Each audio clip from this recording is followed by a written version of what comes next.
நடிகரும் முன்னாள் அரசியல்வாதியுமான நெப்போலியன் சாரோட மூத்த மகன் தனுஷ்க்கு கடந்த ஜூலை 7ஆம் தேதி என்கேஜ்மெண்ட் நடந்து முடிஞ்சிருக்கு. அக்ஷயா அப்படிங்கிறவங்க கூட தான் தனுஷ்க்கு என்கேஜ்மெண்ட் ஆகியிருக்கு. இந்த என்கேஜ்மெண்ட் திருநெல்வேலியில நடந்திருக்கு. 26 வயசு ஆகக்கூடிய தனுஷ் மஸ்குலர் டிஸ்ட்ரஃபி அப்படிங்கிற நோயால பாதிக்கப்பட்டவர். இதனால இவரால நடக்க முடியாது. 10 வயசுல இவரால நடக்க முடியாம போயிருக்கு. இவருக்காக பல ட்ரீட்மெண்ட் மேற்கொண்டுட்டு வந்திருக்காங்க. இந்த நோய்க்கு மருந்து இப்ப வரைக்குமே கண்டுபிடிக்கப்படல. அதனால இதை குணப்படுத்த முடியாத ஒரு நோயா இருக்கு. நெப்போலியன் சார் திருநெல்வேலியில மயோபதி ஹாஸ்பிட்டல் நடத்திட்டு வராரு. தனுஷ்க்கு இங்கேயுமே சிகிச்சை மேற்கொள்ளப்பட்டிருக்கு. அமெரிக்காலையுமே பல சிகிச்சைகள் பார்த்திருக்காங்க. தனுஷும் அமெரிக்கால இருக்கிறத விரும்பி இருக்காரு. மேலும் படிப்புக்காகவும் அமெரிக்கா போக ஆசைப்பட்டிருக்காரு. காரணம் வீல் சேர்ல இவர் இருக்கிறதுனால தமிழ்நாட்டுல இவருக்கான வசதிகள் அந்த டைம்ல பெருசா இல்ல. அதனால குடும்பத்தோட 2011 நெப்போலியன் அமெரிக்கால செட்டில் ஆயிட்டாரு. நெப்போலியன் சார் அமெரிக்கால ஜீவன் டெக்னாலஜிஸ் அப்படிங்கிற சாஃப்ட்வேர் கம்பெனியும் நடத்திட்டு வராரு. அதுக்கப்புறம் மகனுக்காக 2014 அரசியலை விட்டு விலகி இப்ப குடும்பத்தோட அமெரிக்கால வாழ்ந்துட்டு இருக்காரு. தனுஷோட இந்த நிச்சயதார்த்தம் வீடியோ கால் மூலமா நடந்திருக்கு.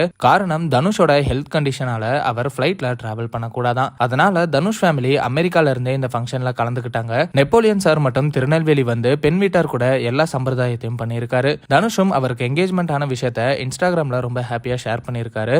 நெப்போலியனுக்கு இப்ப பலருமே வாழ்த்துக்களை சொல்லிட்டு வராங்க. ட்ரெண்ட் டாக் சார்பா தனுஷ்க்கு எங்களோட வாழ்த்துக்களை சொல்லிக்கிறோம்.